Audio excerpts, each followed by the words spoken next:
Hey, you guys. Happy Thursday. Ooh, it's a little chilly here. I can hear the birds singing though. I hope you guys are doing amazing. And I actually wanted to hop on here. I've been getting a lot of feedback. Hey guys, I've been getting a lot of feedback. I've been getting a lot of people sharing. A lot of people are feeling more vulnerable. A lot of people are feeling a lot more anxious and fear around what's been happening with everything. Hi, Dan. Good to see you. And I just wanted to hop on here to offer some tips on how we can get back to a place of peace and love in our hearts in the midst of all of this. And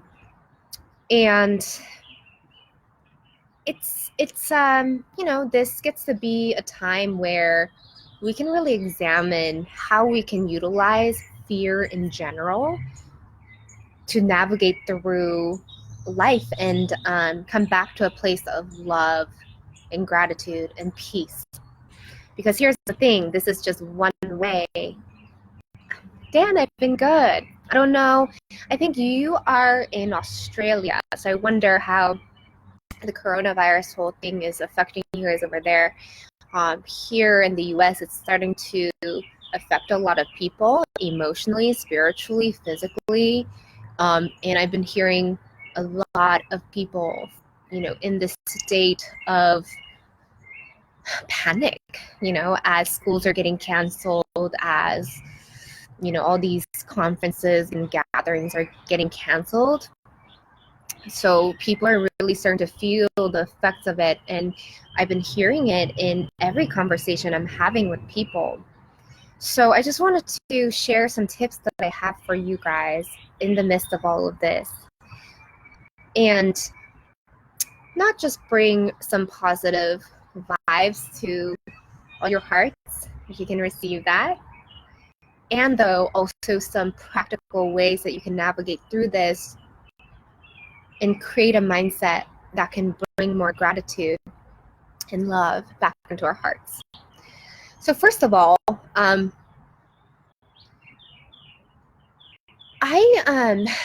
invite everyone to stay neutral.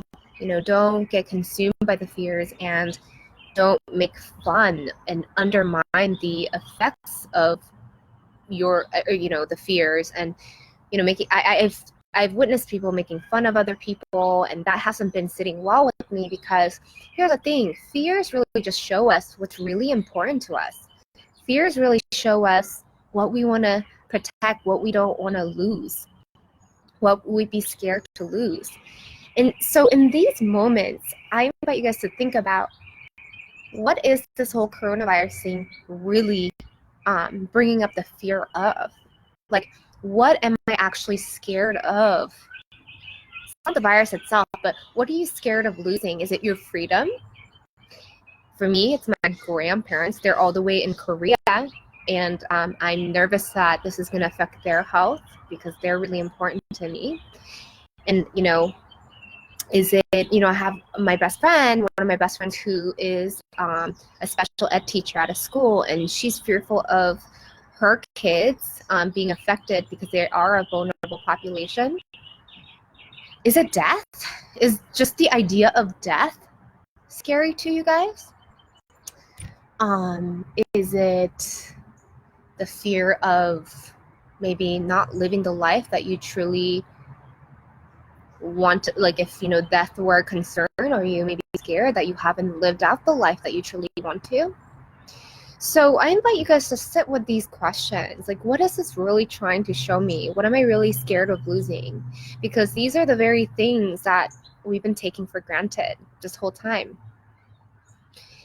What I see right now, it's almost like when I'm sick as an individual, when I'm, when I get sick as an individual and I have to, take a break from the world, what I do in those moments is I get really mindful of, what do I typically take for granted that I could have been, should have been more grateful for? So when I'm sick, I'm even like remembering all those days that I could have gone running, all those days that I could have exercised, I could have done more things. Um, and and it's almost like this time for me when I'm sick where I get to reset internally and really become grateful of those things that I typically in full health take for granted. So I almost see this as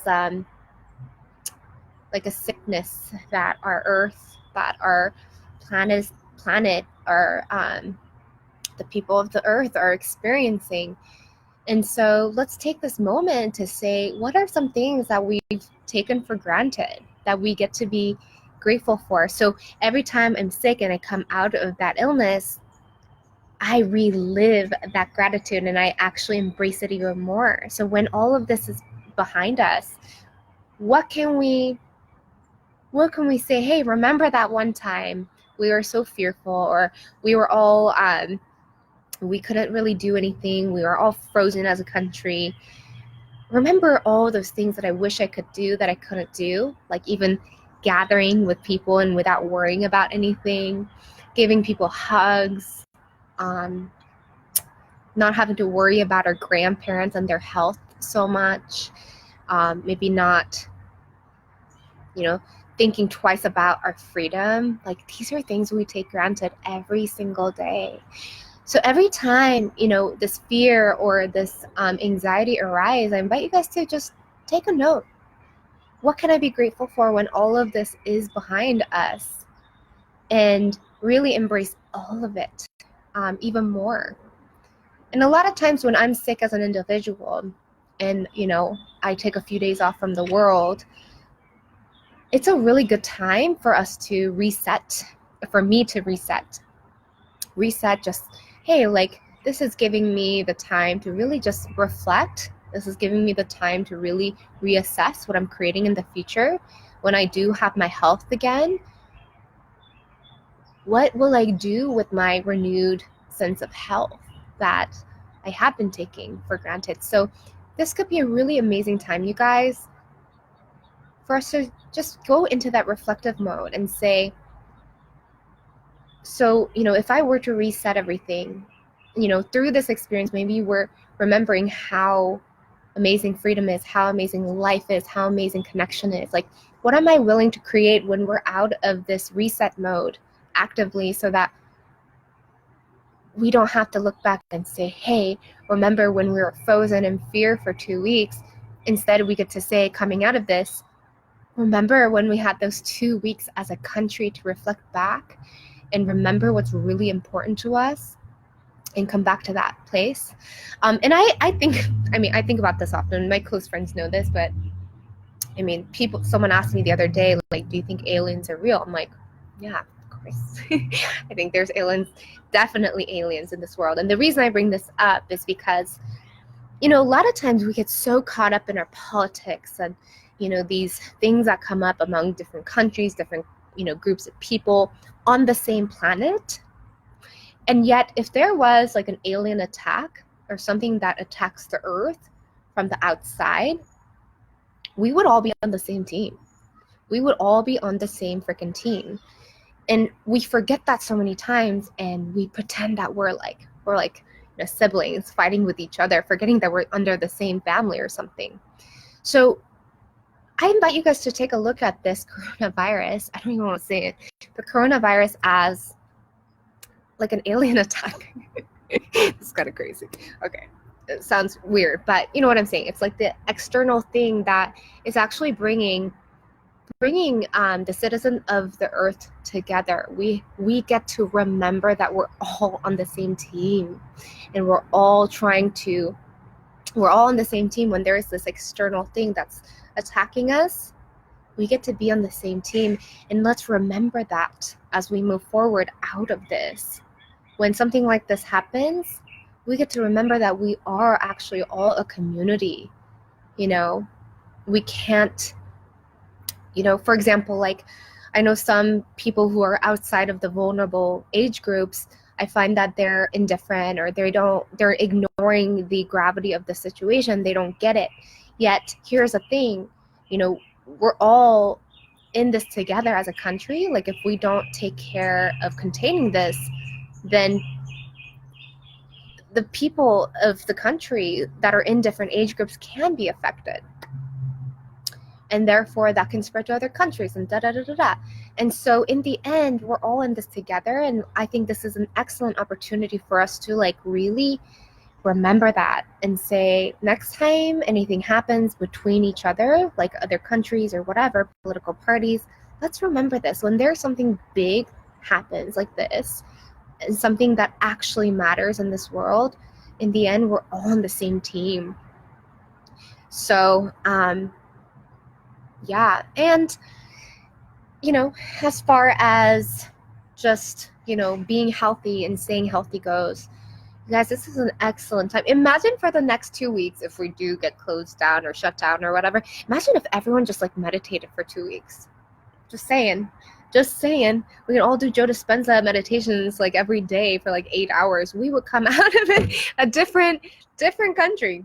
So we don't have to go that far. And though, this is a great time for us to experiment with sitting in our company, going inward, which maybe, maybe this is a great opportunity for us to all just check in with sitting with ourselves and just getting reconnected to that, whatever that means to you guys. So take this time to meditate. This is actually going to boost your immune system and making everyone less vulnerable to this potentially. And I was talking to my friend Christina, she might be on here, and we were just talking about how this is also bringing up how why aren't we washing our hands? Why this personal hygiene thing, guys, we should be washing our hands anyway, and these simple things. So it's interesting. It's bringing up a lot of things that we get to think about, and just bringing up a lot. And sometimes it can sometimes when I meditate and when I'm forced to sit with myself, sometimes a lot comes up. And as a country, we're kind of forced to do that right now. Sit with ourselves, really detach ourselves from that busyness and just really taking a look around and saying what the F is actually going on in this world? And guess what? It's triggering for a lot of people, and we get to just blame it on this one thing, but truly it's all the other things that we haven't thought about or reflected on in a long time anyway, like our practices around personal hygiene, all that kind of stuff. So I hope that was helpful for you guys. And hey, Rick. Oh, shoot. Hey, y'all. So I didn't even see all of you guys hopping on. I hope you guys are having a great time. And maybe thank God for technology. I see that a lot of conferences are actually going virtual, which is kind of cool because that couldn't have happened before. So we get to really take full advantage of technology, FaceTime people, and take this time to really, go back to what this fear is showing you. Who's really important to you? What's really important to you? And if those are people that you can connect, even virtually right now, like I'm going to call my grandparents, go do that. Go take action towards how you can turn that gratitude into action and then show them gratitude. Gratitude always brings more amazing things back. Gratitude brings back more of the things that we're grateful for or whatever. So, hey, Tucker, what up? Oh my gosh, Tucker. We'll chat later. I would love to do, oh my gosh, Tucker is amazing. All you guys are amazing. I love you guys so much. And yeah, maybe what I can do later at a different time is share some meditations with you guys, do some live meditation. That would be so cool if we can all do like a virtual meditation session while all you guys are stuck at home. That could be kind of cool.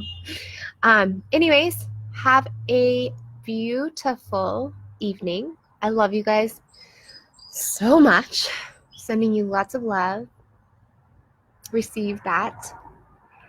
And yeah, I hope you guys take this time to reflect, reassess, and reignite love for life and love for the people that are truly important to you. So anyways, love you guys. Bye y'all.